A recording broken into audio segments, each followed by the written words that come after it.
one of the women there was married. One exception was this guy who was married to one of the women there. And during such get-togethers, my parents always invited, frequently. My mother organized these, dinners and stuff, where they wind up playing Polish card games after dinner. And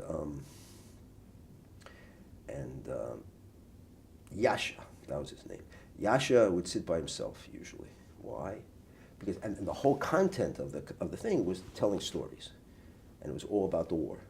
And so the word for this that they used, the Polish word, was Voina, just simply means the war. So they tell stories, and I survived here, and I escaped from there, and then the one guy, Yasha, sat by himself on the couch, because him, you don't ask questions, because he survived Auschwitz. All right? So that was it. He was in a different category, because Yasha, Yasha had the number, and Yasha just sat there and fell asleep usually. So, and they used this word Voina, the war.